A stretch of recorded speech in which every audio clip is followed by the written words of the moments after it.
Great song. And I do like the outfit. Funnily enough, I was going to wear that myself today. If you're watching in colour, by the way, it's in black and white. Clever, looking at you, giving you a close scrutiny, is there anything about you that is even beginning to fray at the edges? I think most of me is actually, I'm just a very good actor. I mean, I faked it for a lot of years. And if you don't come too close, it's okay. Right. What about the new lot? What do you think of the new singers and the styles? If you'd asked me that 5 years ago, I'd have had trouble looking excited, you know. But at the moment, I think there's some fantastic singers around. I mean, the competition has really hotted up. I mean, in the British scene particularly seems to head the world, actually. And when you think of the Boy Georges and the George Michaels and the Howard Jones, Nick Kershaw, Paul Young, I mean, they can all sing. It's horrible, really. They can all do it, you know. It's also true. Yeah. I noticed Spit nodding his head there. What kind of music does he like, Bob? I think you're more into headbanging, aren't you? Actually, we haven't. It's funny to see, but he does it at home, you know. But, we can pretend my hand's the wall for your headbanging music. Headbanging music.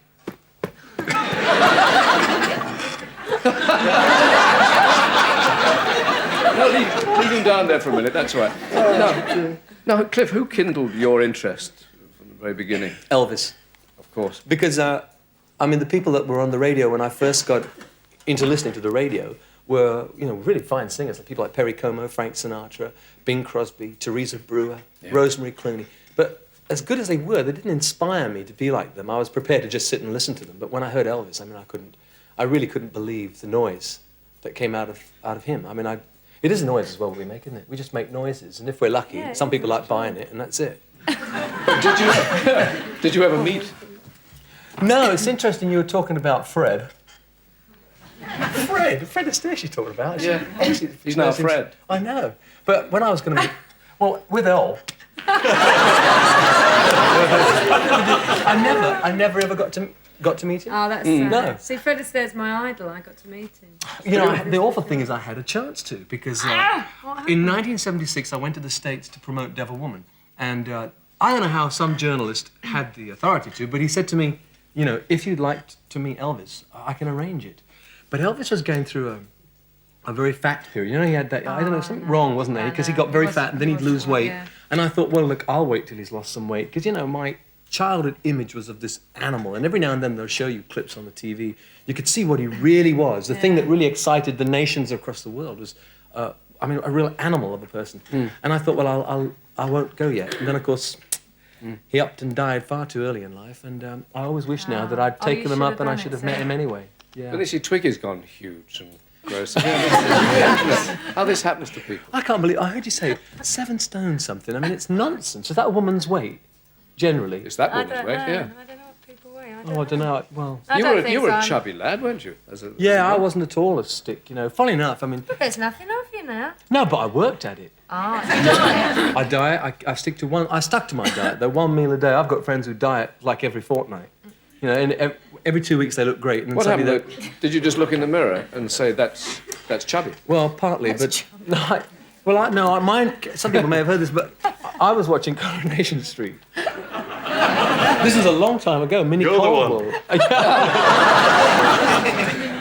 and she, Minnie Colwell. I got an honorary mention. You know, it's nice to get mentioned on people's shows. Sure. You know, you feel all sort of important. And but this time I didn't feel so good because she said, "Oh, I love that chubby Cliff Richard." That's when I looked in the mirror. And then, of course, I worked with Peggy Mountain. She gave me a calorie chart, and I thought, "I'll tell you something." Yeah, but they were right. You see, again, the States did it to me. I'm amazed if you can work in the States for that long and not put on any weight, because when I went to the States, I came back... But food doesn't put weight on me, you see. Doesn't it? No. Well, it does for the rest of us. I just bloated up. I used to weigh 12 stone 7. I'm now 10-7. I'd say. So 3 stone more. I'm going to shut up. How tall are you? 6.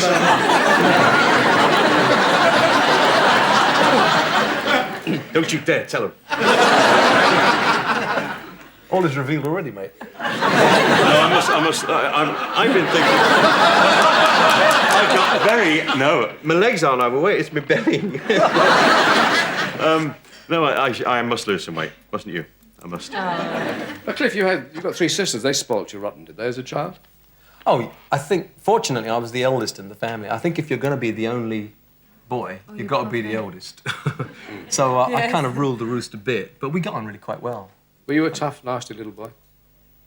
No, I wasn't nasty, but I was fairly shrewd early on because my dad always brought me up saying, you never lay a finger on a woman. Never, ever. And my sister, just younger than me, you know, it was our jobs to, like, if she washed up one day, I did the drying up, and when I dried, you know, etc.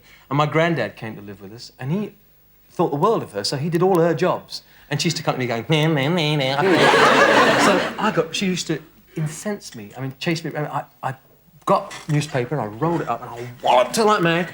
And when my father came home and said, you know, your sister's crying, have you touched us? Never touched her, never laid a finger on her. I had to confess that I walloped her with a newspaper, obviously, but I didn't touch her.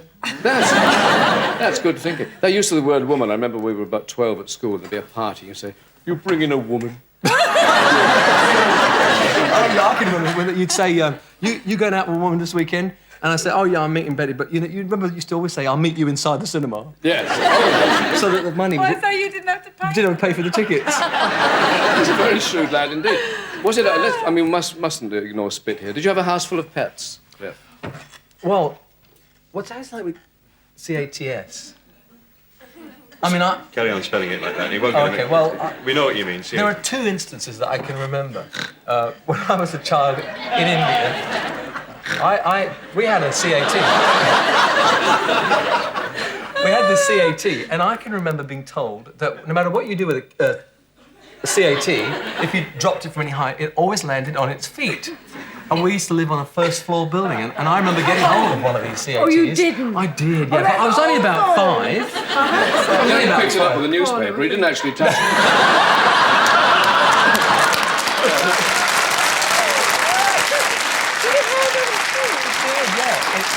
It landed on its feet from one floor up, and it went off. Ridiculous. One other one about CATs. Well, you know, he's Listen, dropping it out of a window. That's a cat.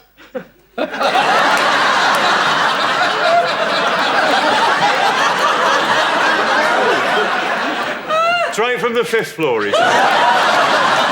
And he's got another story as well. well, yeah, because I can say cats now, can I? Oh. We had a pet kitten when we came to live in England, and we didn't have carpets and things, but it was lino on the floor. You know, my mum used to keep it really clean, so it was always very shiny and slippery. And that's dreadful. I used to make a long line of elastic bands about this long and tie it to the cat's back leg. And it used to run away, but it could only go... I mean, it's dreadful, but...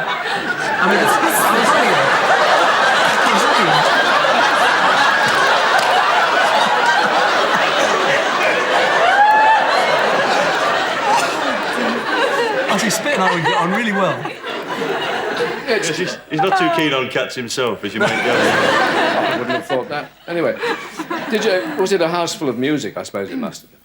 Well, from the point of view of listening to music, yeah, you know, we used to listen to a lot of radio. But we never had a record player or anything like that for ages. Never had a TV set until I bought one out my first lot of royalties.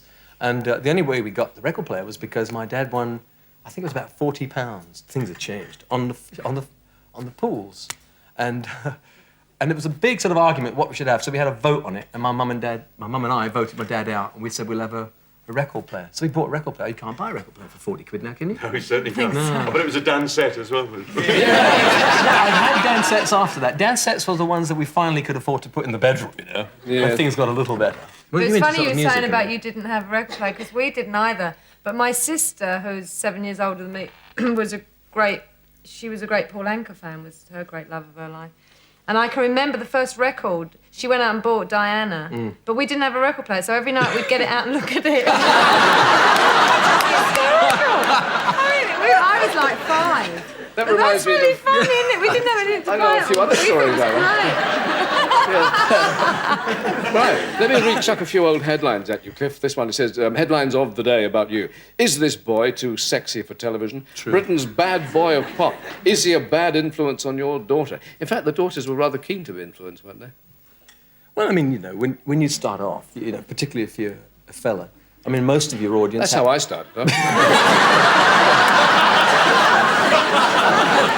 Oh, when did you change? But listen, Michael, 20 minutes ago when I met him. But most of your audience, obviously, are female.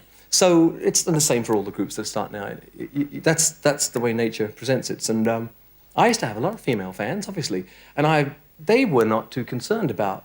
I think that the headlines, you see, they were in fact trying to create an Elvis type of image here, and I was the nearest thing to it.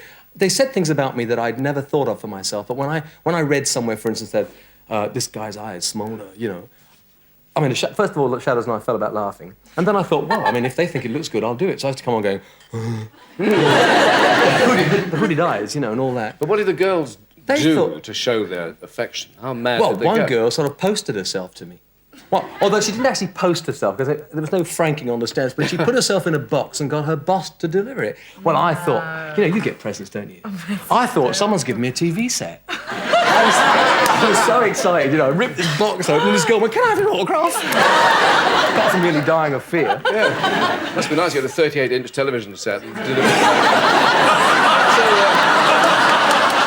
Well, that's encouraging, isn't it? Now, does anybody in the family still call you Harry? Because Harry Webb is what you were first, how you came into the world?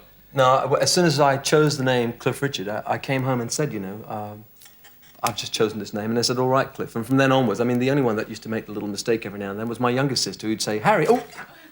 And as though it was really important, she'd change it to Cliff. But they've never called me Harry since that time. And in fact, now, when people think they're being really smart, they sort of phone up stage doors and say, you know, can we speak to my brother Harry? Oh, I see. And I know it's totally untrue, because none of my sisters or my mother would ever call me Harry again. What about Leslie? Are you still called Leslie Hornby by anyone in the world?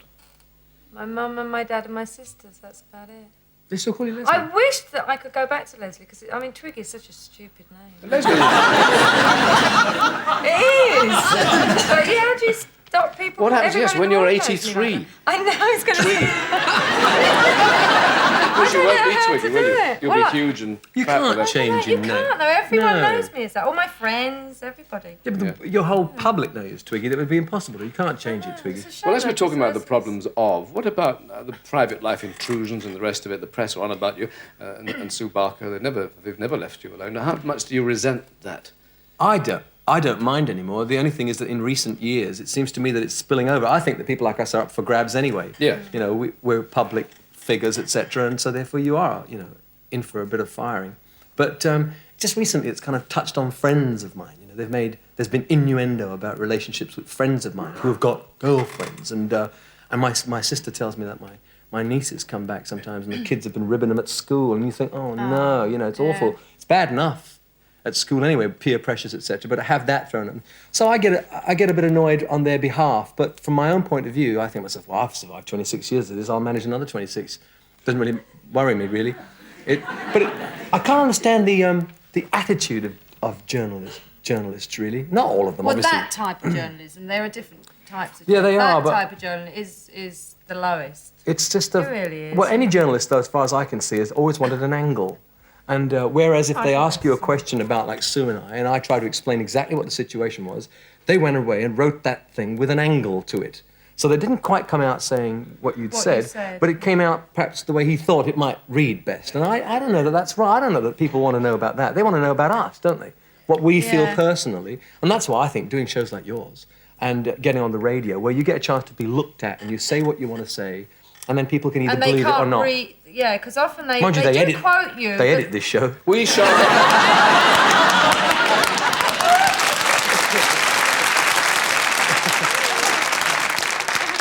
Every word will be there and not a word will be missing.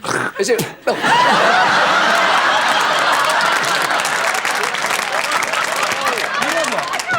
If you leave that bit in, I bet you'll get somebody ringing me up saying, we want to go further into the attitude towards... I'd like to make it That's my quite hand. clear. There are rumours about Twiggy and me, and they're absolutely true. It's you and the dog that bother me. Yes, it's bothering me as well.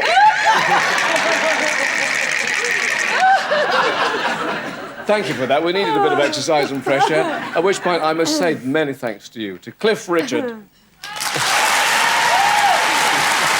Twiggy, and to Bob Carrollties and Spit the Dog.